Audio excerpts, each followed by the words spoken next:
Kyle, it should just say Bush Brothers on my shop here, because that's kind of what it feels like today. Who would better know how these boys might race together, not at the same time, they're splitting the schedule, and how it feels to have the Bush boys in NASCAR together, because really they haven't spent a lot of time together. I'll tell you more about that in the public eye. Then their dad, Tom Bush, who joins me now. Hey, Tom, how are you? And thanks for coming on tonight. I appreciate it. You always answer my call, and it means a lot to me. Anytime, Claire. How are you? I'm fine. How are you? Now, I hear you were over helping out, but you were incognito. Kurt told me, actually. He said, yeah, Dad was over here a bit earlier, and he was helping out. No, I was, I have, like, a number of things I've got to get done because the sand dune trips are coming up here between Phoenix and the Vegas race. So I'm head of the sand car division, so I'm just trying to do my thing. I think you said you were loading some stuff, or you helped them earlier with some stuff or whatever.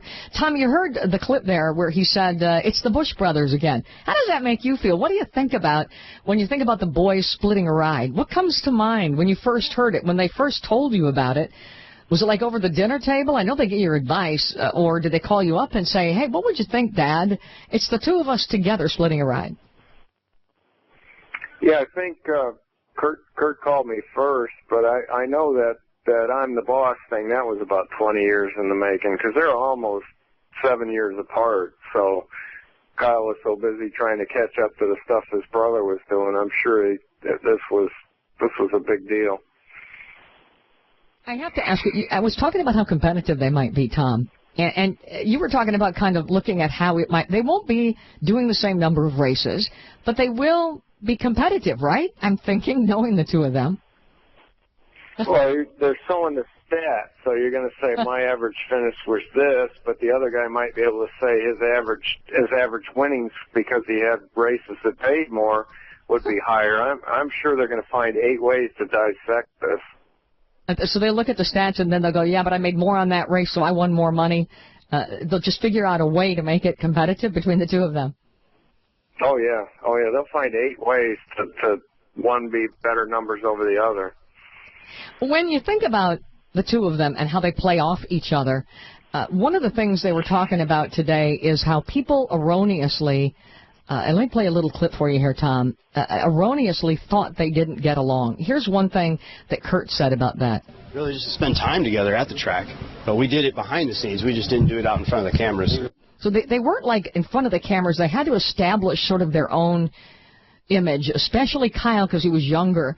But now that they each have that, Kyle said, I can do my own thing now. Everybody sees me separately, but now we can be together. But that they were just so competitive. But he said it was sort of a misnomer that they didn't get along. Yeah, there was you're always going to have a bunch of that when you're in a competitive environment, but they've always been there for each other. What do you think we're going to see when you see them together in a car? And they were actually, when I asked them on stage and people heard the clip, they were debating if it was Tom Bush Motorsports or the Legends cars when they last were together, racing together. Do you remember when that was, Tom? It would have had to been Legend cars, and we had shirts made up with both the kids' cars on them, and it was just Bush Brother Racing is what we called it. So, I mean, it's kind of an odd combination. I'm splitting a 54 car, but it'll have to work. It'll be really cool. Are they good for each other? I mean, Kyle seems younger, and not because he's immature, but because he's got that twinkle in his eye, and he seems a little bit lighter at times. You think them being together? They were joking about who's the boss, and it's odd to think of the younger driver being the boss. How do you see that working between the two of them? Are they good for each other to be together like that? Oh yeah, definitely. It's just one of them things. They've always played video games at holidays and stuff. It's just, they probably had that rough patch around the All-Star race that one year because they both were fighting for the same inches. But when you get a no-points race and you put that much money out there, you might look for an inch that's not yours, But this is a totally different deal. I don't think, no matter how far you look, when you split a car, when one guy runs some of the races and another guy runs other races, that would be like, it's just not done that much. Not the true split the season. They're both going to do some of the away races, the stuff that's not companion. So they both got like really weird travels on some weekends. But Joey and Kyle both did different Gibbs cars in the same season, but this is kind of its own animal. The interesting part of the deal is to think about whether their philosophies are the same. And you would know that because you got them both in the same car. The good thing is that some of the reporters were talking about this. They won't be competing against each other. So they likely will do well because either one of them will be in the car and not both at the same time, which means that they're not going to be, I think Kyle said it today from the stage. He said, I don't have to compete, Kurt said, I don't have to compete against Kyle, the winningest driver in Nationwide. I don't have to compete against him because we're at the same time. Are their philosophies the same that would allow them to then work together because you raised them a certain way with a certain philosophy? Do you think? Yeah, I'd like to think so. The other thing that's interesting is when Kurt started running, basically I set the stuff up just like the stuff I race, from the seat placement, pedals, steering, you know what I mean? Tried to make it where we could switch back and forth. And I watched some guys, try out all the pedal placement, steering, seats, and so on. And other than just small padding changes for the seat that you can duct tape in behind, it's funny. I mean, they're still driving the same stuff, so to speak. And then from a performance standpoint, I always found that anything that Kurt liked for a change, Kyle would like it for the change. So I honestly think they would drive really, really close to the same setup. I don't think they're going to run their crew chief crazy, basically. Right. Because you think that the setup would be close and they could share information because they have the same sort of feel. If you could guess that. And yeah, I mean, in a perfect world, you always wish that they would race for the same cup owner because the teams build off each other. Mm-hmm. And the problem with Hendrick Motorsports, the way that we interpret it, is all four drivers at Hendrick liked something different. They liked a different feel. They liked different things. So you couldn't just put Jim in Junior's car, and you couldn't put Junior in Jeff Gordon's car.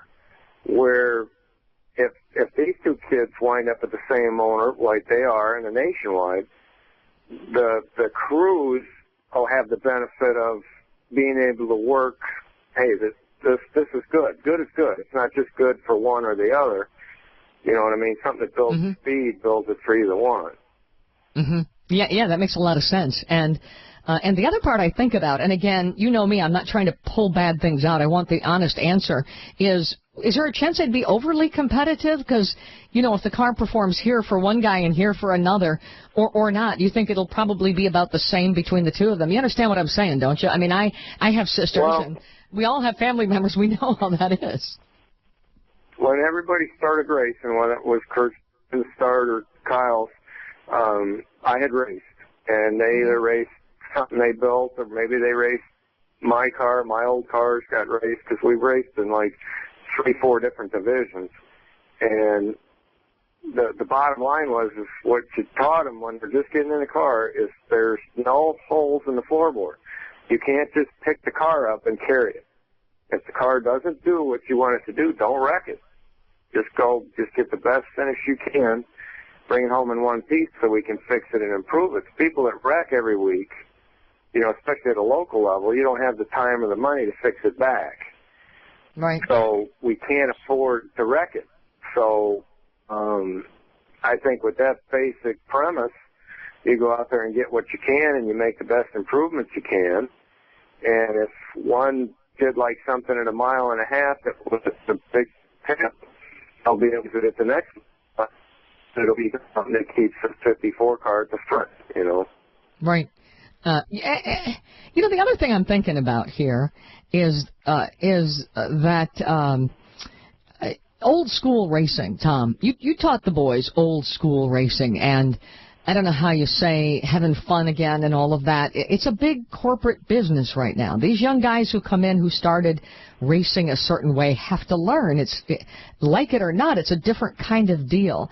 Do you understand what I'm saying? It has changed so much, I think, in a short time. And it doesn't make it bad, but is that something that they have to learn in a way? Not just one of these boys or any of them, but people who, used to like to roll their sleeves up and work on the cars. Like Kurt will say, with my dad, we roll the sleeves up. And, well, it's not so much like that anymore. It will be at Phoenix Racing. But for the old school racers, do they have to change that mentality? Yeah, it's definitely a different business climate. I think the really cool thing with the 54 is the monster people are such that they've been in different types of motorsports forever. But this is their first step up to a nationwide level, and they just impress me as people just absolutely glad to be there, and they want to make sure that they get the proper exposure. It's like a mood, it's just like go out and run your pants off, hope it turns out, Run like hell, hope it turns out, right? Yeah, I mean, if you worry about it too much, you can micromanage yourself right into a bad finish. Tom, are you a very competitive guy, or are you a laid-back guy? I think it was Kurt who said, and look, he said, my dad, because I know you well, he said, my dad is kind of a quiet, laid-back guy. Are you intensely competitive? I mean, I wasn't there when you were racing, Tom.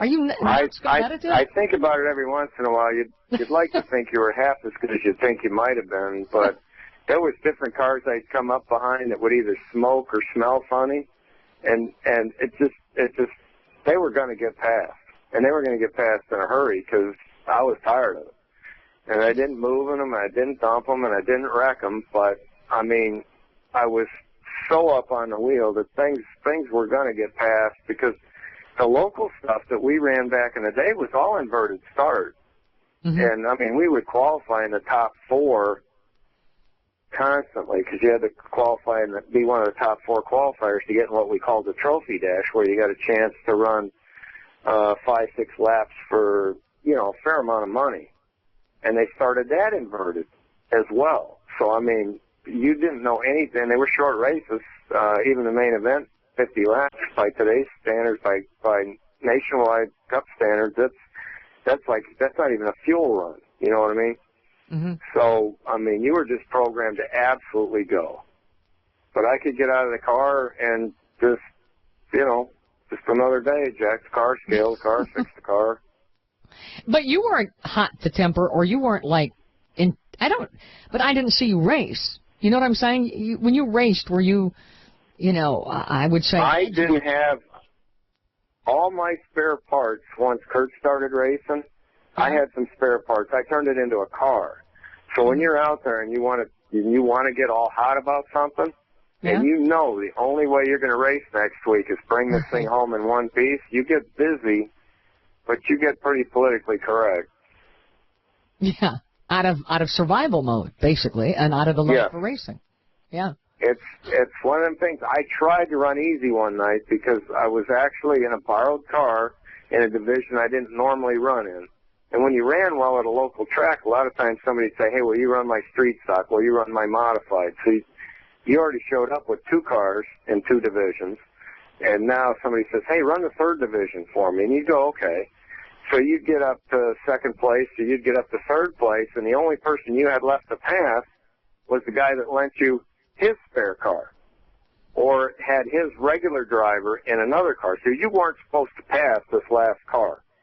And I've gotten in trouble because, now you're just out there running 95%, and your rhythm gets kind of messed up, and then the lap cars you're not passing them right, with the same amount of vigor.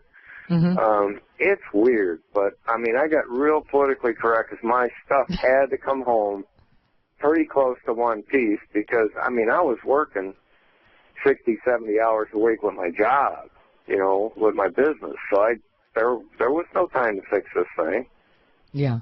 Wow. Other thing I want to ask is there's going to be a lot of coverage of the Bush boys, and it's going to get it. I think it's going to be fun. I actually think the two of them will be interesting to watch. They made me laugh today, both of them. They afterwards in the sort of social hour, they were standing around cutting up a little bit, and I wonder how you think it will be. What are your, I told you the initial thoughts when we talked at the beginning of the interview, but there's going to be a story to tell here. Are you excited that it's going to be the Bush boys and that story will be followed throughout the nationwide series? It makes me wish now I own the screen printing, the silk for you to make the shirts, and it was Bush Brothers Racing, and you make me really wish that Vegas wasn't such a long way away, and I would have kept up with them silk screens, but it was cute. We had all our sponsors and the two cars on there. In this case, it would just be 254 cars with different names on the roof. Yeah, Bush Brothers Racing is alive and well. It's a good thing. And what do you hope to see? What do you hope to see out of this for the two of them? Well, I mean, the goal is for the Owners' Championship, and I think Kyle's hired some terrific guys, and you would like to say it's doable, and it's definitely doable. But, I mean, a lot of things got to go your way. I think Roush took it away from Gibbs this past season for the first time. I think Gibbs had it for like 4 years in a row, regardless of the driver that won. The Owners' Championship, to me, is a big deal. It was really fun to see, I think it was Brad won the championship and Gibbs won the Owners' title. And I don't think a lot of people that don't just live and breathe NASCAR can even comprehend how the hell did that happen. You and I have talked a lot, and so I want to ask you this very honest question. What do you want people to know about your boys, especially now, all this stuff has happened and all these changes have been made? I've asked you this question before. It was during different time periods in their lives. I can remember early on, and then a little later, and then on Father's Day. And now what do you want to tell people about your boys? Great opportunity for the dad here to talk about his boys after all that's been talked about. I mean, they're the subject of sports talk radio all the time. Well, I think one of the key things is for the guys that, whether it be Gibbs or whether it be Kyle Busch Motorsports or whether it be, James Finch at Phoenix, that the guys that work on those cars have never had a better opportunity to go to the racetrack and watch their stuff get raced. So the kids are absolutely at the top of their game, good race car drivers, and if they get something that's even close, they can win with it. So I feel really good that the guys that are building and preparing these cars feel that good about their environment, because, I mean, there's, unlike NFL, when you watch a football game, half everybody's there wins and half loses. You go to a NASCAR race with 43 teams, and you got one winner, you got some cars that ran good, but you've got 90% of the people leave there going, man, we didn't run the way we needed to. And you always feel good as a team member knowing that, by God, we've got a driver, and now we got to do our thing. So they're good racers, and they're good people. They're charity things that they work on. They work on them hard. And regardless of perception, the fact is they're fine guys and they're good racers. I really appreciate you coming on, Tom. We've talked a lot about racing, and I hope I see you at the track again soon. When are you going, the off-road you were talking about, when do you have to get out there? Doing buggies, because when you go to the Phoenix race, the Monday, Tuesday, probably Wednesday after Phoenix, the Glamis Sand Dunes, which are probably the biggest there are on this continent, are just a couple hours from Phoenix going towards California. And you do Glamis for 2-3 days, and then you head up to Vegas to do your Vegas weekend of racing, But, I mean, it used to be the off week. I don't know, for years, when you raced Phoenix, there was a week off between Phoenix and Vegas. And if you're the guy that prepares the dune buggies and the quads and stuff that go to Glamis, you're really, really glad it got cut down to 2.5-3 days. Yeah. You can wear way too much junk out if you got 10 days to do it. Yeah, for sure. Yeah. Do you think, last question, do you think that Kurt will find that happiness at Phoenix Racing? I had his crew chief on last night. He was beside himself with excitement. Do you think that he'll really enjoy having fun again there over at Phoenix? Because you know him better than anybody. Yeah, because it's really interesting talking to him about how the practice went at Daytona. It was just like we raced, or just like he raced when he was in Southwest Tour. You had a handful of guys, and you made the smartest decisions based on just plain old race car data. I mean, you didn't have anybody that went to college that learned which way the wind blew. You did what you thought you needed to do to get better. And I think a lot of that's lost. I mean, they say you have to have money for engineering, and you do. But if you're buying Hendrick cars and engines, and you just don't screw them up, you can have a pretty good time racing. I can't thank you enough. I know it's like just past the dinner hour. I thank you for coming on Dialed In tonight on the eve of the announcement of the Busch brothers racing together in the Nationwide Series for Monster. And you do want to add anything? Thanks for coming on tonight, Tom. No. Again, thanks for giving me the time, and I appreciate you thinking about me. Well, I'll see you at the track. You get yourself to the track soon so we can talk racing again, all right? I know what I got to do. I got to swing by there and get some Monster Energy drink, because this is going to be a tough couple of weeks getting these cars ready. All right, 911 to Kurt and Kyle. Get your dad some energy drinks. He needs them over there working on the dune buggies. Thanks a lot, man, okay? 10-4, thank you. All right. Tom Busch on Dialed In. What a perspective. Opening up the phone lines,